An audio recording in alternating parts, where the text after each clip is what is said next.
Penyakit gagal jantung ini biasanya merupakan penyakit yang terjadi akibat kita menunda-nunda pengobatan.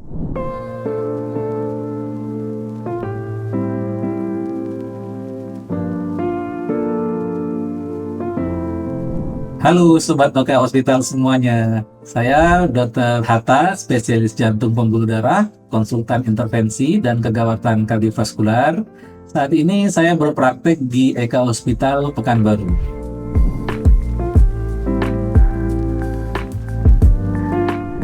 Jadi penyakit gagal jantung atau kita sebut juga dengan lemah jantung atau payah jantung itu merupakan kegagalan jantung dalam memompa darah ke seluruh tubuh. Hal ini biasanya ditandai dengan fungsi pompa jantung yang rendah atau bahkan pada kondisi tertentu juga bisa pompanya bagus, tapi pengisiannya yang terganggu.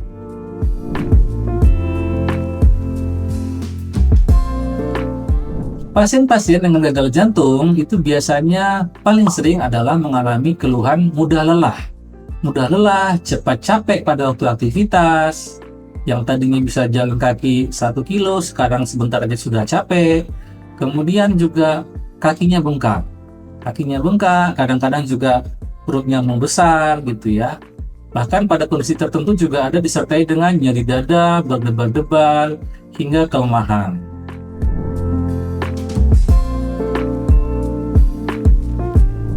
Penyakit gagal jantung ini biasanya merupakan penyakit yang terjadi akibat kita menunda-nunda pengobatan. Jadi memang sebaiknya kita harus mendeteksi sejak dini apabila terdapat keluhan. Misalnya pasien dengan nyeri dada dan ternyata pasien dengan penyakit jantung koroner, maka harus kita atasi dulu penyakit jantung koronernya. Karena pada suatu ketika pasien tidak berobat, betul pasiennya tidak ada masalah, tapi lama-kelamaan fungsi pompa jantung ini sedikit demi sedikit lama-lama dia akan menurun. Sampai pada titik tertentu, pasien sudah tidak bisa aktivitas seperti biasanya, maka pasien sudah jatuh ke dalam kondisi gagal jantung. Atau pasien dengan penyakit jantung hipertensi, hipertensinya tidak pernah diobati, tensinya 170, 180, aman-aman aja dok, nggak ada keluhan, justru lebih bahaya. Karena pada suatu ketika makin berat, maka telah timbul komplikasi, terjadi pembesaran jantung. Pada awalnya lama-lama terjadi gagal jantung. Jadi memang sebaiknya penyakit jantung ini kita deteksi sejak dini. Bagaimana cara mendeteksinya? Kita bisa lakukan pemeriksaan yang dasar, biasanya tersedia di berbagai poliklinik jantung, salah satunya dengan rekam jantung atau EKG. Kemudian yang paling dasar adalah USG.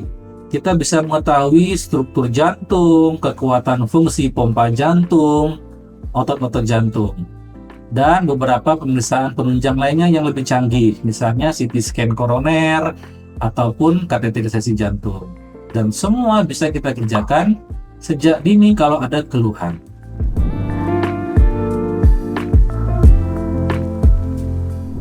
Ya. Ketika pasien sudah terdiagnosa gagal jantung, maka yang jelas terjadi pembatasan aktivitas. Dan ini tentu sangat mengganggu ya, apabila pasien tadinya aktif. Saya juga sering itu ada pasien guru yang dia diharuskan untuk banyak berbicara. Ketika terjadi gagal jantung, fungsi pompanya lemah, maka sedikit saja bekerja sudah capek. Pasien-pasien yang bekerja mungkin di lapangan, di tambang, maka otomatis kita akan merekomendasikan untuk beban kerja yang lebih rendah. Intinya ketika terjadi gagal jantung, maka aktivitas fisik kita tidak seperti dulu lagi. Tidak bisa yang dulu kita merasa kuat, sekarang kita aktivitas sedikit saja sudah terasa capek. Jadi kita harus betul-betul mengatur supaya tidak berdampak pada pekerjaan kita ke depannya.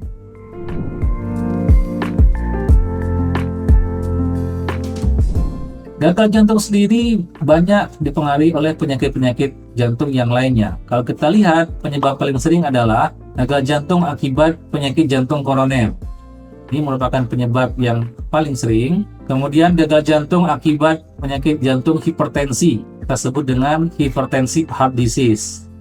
Ada lagi gagal jantung akibat kerusakan pada struktur ototnya. Kita sebut dengan kardiomiopati.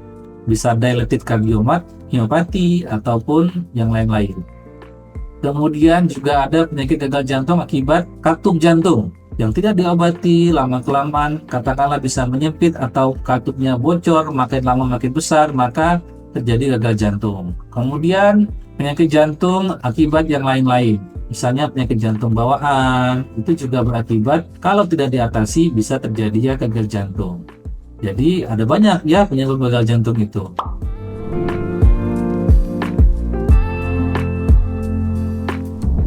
Jadi penyakit gagal jantung ini, sesuai tadi yang saya katakan, kita lihat dulu penyebab yang mendasarinya.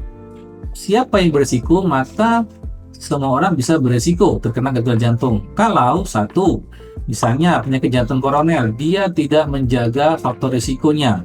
Kita ketahui kalau jantung koroner risikonya berhubungan dengan hipertensi, diabetes, hiperkolesterolemia, obesitas, pola hidup yang tidak sehat, merokok. Nah, kalau dia tidak menjaga ini, maka orang tersebut beresiko terkena gagal jantung atau akibat jantung koroner. Dan usianya bisa rentangnya sekarang ini lebih muda. Kalau dulu kita katakan resiko jantung koroner itu laki-laki 45 tahun, perempuan 55 tahun ke atas. Sekarang makin lama makin muda. Berikutnya kalau penyebab gagal jantung yang lain, misalnya gagal jantung akibat kelainan katup. Seringkali dia menyerang usia yang lebih muda atau dewasa muda, atau pasien-pasien yang hipertensi biasanya agak sedikit lebih berusia lanjut, jadi dia hipertensi lama-kelamaan tidak diatasi sampai terjadi penebalan hipertensif heart disease dan bahkan terjadi gagal jantung akibat kondisi penyakit jantung hipertensinya. Jadi prinsipnya orang yang berisiko terjadinya penyakit jantung maka akan berisiko menjadi gagal jantung kalau tidak diobati sedini mungkin.